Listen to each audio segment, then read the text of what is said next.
जय श्री कृष्णा, राधे राधे। दोस्तों, आज फिर हम एक नई कहानी के साथ आपका स्वागत करते हैं। दोस्तों, यह कहानी है एक नगर सेठ और राजा की। दोस्तों, इस कहानी को यदि आपने ठीक से समझ लिया तो आपको इंसान की असलियत पहचानने में देर नहीं लगेगी। दोस्तों, कहानी बड़ी महत्वपूर्ण होने वाली है। ध्यान से सुनना और पूरी सुनना, क्योंकि आधी अधूरी जानकारी किसी भी काम की नहीं होती। इसलिए वीडियो के अंत तक साथ बने रहना। दोस्तों, एक राज्य के नगर सेठ को अपने व्यापार में जब आर्थिक संकट आया तो वह राजा के पास मदद मांगने के लिए गया। उसने राजा से कहा कि राजा उसे आवश्यक धन उधार दे दे और वह लौटने पर उनकी सारी रकम उन्हें वापस कर देगा। राजा ने उसकी बात को मान लिया और जितनी भी उसकी राशि की जरूरत थी उसको राजा ने अपने राजकोष से निकलवा करके दे दिया। दोस्तों, सेठ की एक और प्रार्थना थी। वह चाहता था कि उसके लौटने तक राजा उसके 4 दृष्टिहीन बेटों को अपने आश्रय में रखे। सेठ ने कहा कि मेरे बेटे दृष्टिहीन अवश्य हैं महाराज। सेठ बोला, उसकी आंखें चमक रही थी लेकिन हुनरमंद है। एक तो रत्न विशेषज्ञ है, तो एक घोड़ों का नंबर 1 का पारखी है, और तीसरा औरतों का विशेषज्ञ है, और चौथा आदमियों को पहचानने वाला है। यदि आपको मौका पड़ जाए तो कभी आजमा कर देख लीजिएगा कि मेरे बेटों का हुनर कैसा है। दोस्तों, यही बात राजा से करके सेठ तो प्रदेश चला गया। दिन बीतने लगे। दोस्तों, एक दिन एक जौहरी महल पर आया। राजा को एक बड़ा सा हीरा पसंद आ गया। एकाएक उसे सेठ के बेटों का ख्याल आ गया। वो जो रत्नों का जानकार है उसको लेकर के आओ, राजा ने कहा। अंधा युवक आकर बताए गए स्थान पर बैठ गया। हीरे को अपनी हथेलियों में उसने ले लिया। उसने कहा कि महाराज, ये एक नहीं 2 हीरे हैं जिन्हें जोड़ा गया है। युवक बोला, जोड़ का पत्थर पहनना अशुभ मानते हैं। जौहरी भड़क करके खड़ा हो गया।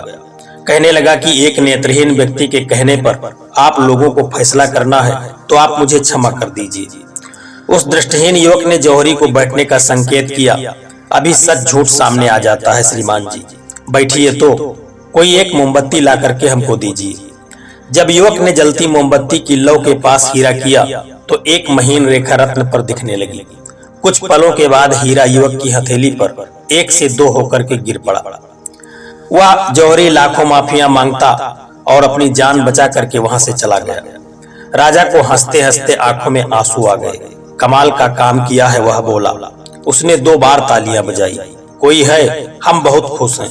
आज से इस जवान के 2 पराठे और 1 कटोरी सालन बढ़ा दिया जाए। दोस्तों, कुछ दिनों के बाद एक घोड़ों का सौदागर उस राजा के राज्य में आया। सेनापति ने राजा के लिए एक तगड़ा अरबी घोड़ा पसंद किया। स्याह काले रंग के इस घोड़े की शान देखने वाली थी। मैदान में उसे घुमाकर देखा गया। घोड़ा तूफानी गति से भागता था। घोड़े को देखने वाला हर व्यक्ति उस पर मोहित हो गया। अब वह कहने लगा, लेंगे तो यही घोड़ा लेंगे। राजा अपनी रानी पीटता हुआ चिल्लाया, लेकिन सेठ के बेटे को भी एक बार दिखा दो। सेठ को दूसरे नंबर का पुत्र आया और घोड़े के पास पहुंचा। घोड़े के माथे पर और पीठ पर हाथ फेरने के बाद जब उसे सूंघने लगा तो कई दरबारी हंसते हंसते लौट गए। इस सारे हाहाहीठी पर युवक को कोई असर नहीं पड़ा। वह अपनी शानदार चाल चलता रहा। राजा के सामने सर उठाए आकर के वह खड़ा हो गया। वह बोला, महाराज, यह घोड़ा किसी योद्धा की सवारी के लायक नहीं है। यह चलते चलते युद्ध के दौरान जब इस पर सवार योद्धा को इसकी पूरी गति से भगाने की आवश्यकता होगी, तब कहीं इसने रास्ते में कोई पोखरी या कीचड़ देखा तो सवार को लिए हुए उसी में यह लौटने लगेगा। सेनापति ने मुस्कुराते हुए सौदागर की तरफ देखा तो पाया कि वह राजा के सामने हाथ जोड़े खड़ा है। माफ कर दें सरकार, वह सौदागर बोला। राजा अवाक रह गया। दरबारियों के भी कुछ समझ में नहीं आया। वे नहीं समझ पाए। तब तक सौदागर अपनी हाली हवाली और घोड़े लेकर गायब हो चुका था। दोस्तों, उस दिन राजा बहुत ही प्रभावित हुआ और राजा ने पूछा कि तुमने कैसे जाना कि यह घोड़ा ऐसा है। वह युवक मुस्कुराया, मैंने उसका पसीना सूंघा था। ये बचपन में भैंस के दूध पर पला है, शायद मां मर गई होगी। राजा झूम गया। ऐ शाबाश, है कोई है, आज से इसके 2 पराठे और 1 कटोरी दाल बढ़वा दो। कोई 1 हफ्ते के बाद महारानी के साथ राग रंग में लगे राजा को न जाने क्या सूझी कि सेठ के तीसरे बेटे को बुलवा भेजा। तकलिया करवाने के बाद राजा सेठ के बेटे से मुखातिब हुआ, आज तुम महारानी के बारे में कुछ बताओ। नौजवान ने दाहिना हाथ बढ़ाया और महारानी के कंधे पर रख दिया।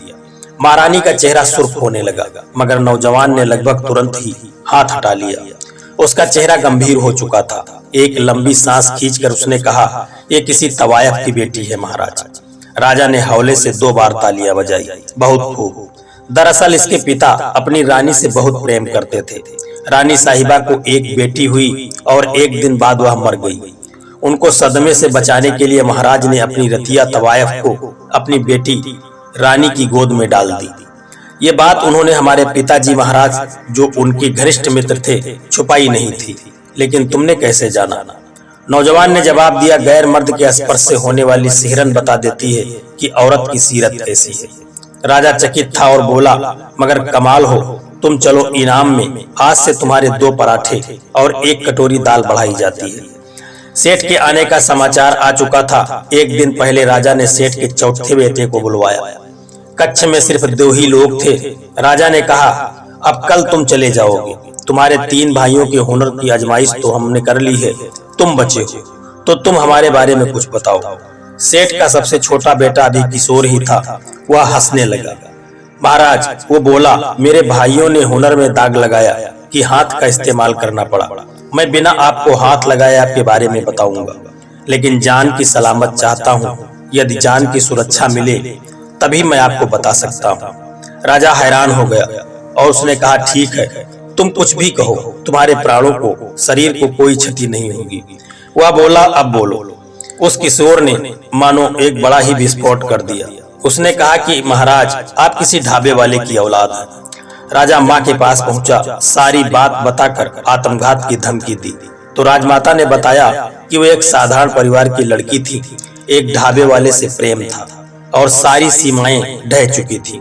वे शादी करने ही वाले थे कि तत्कालीन महाराज की गिद्ध दृष्टि किसी उत्सव में उन पर पड़ी और किसकी मजाल थी कि इनकार करता। राजा जब वापस कक्ष में पहुंचा तो वह बोला, ये राज ही रहे, लेकिन तुमने जाना कैसे? वह सेठ का बेटा बोला, अगर कोई सच्चा राजा होता तो हीरे मोतियों से लाद देता, लेकिन आप 2 पराठे और 1 कटोरी दाल बढ़ा दो। ये ढाबे वाले की कृपा का ही चरम है, किसी राजा की कृपा का नहीं।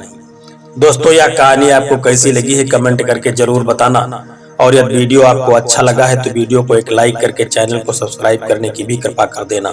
जय श्री कृष्णा, राधे राधे।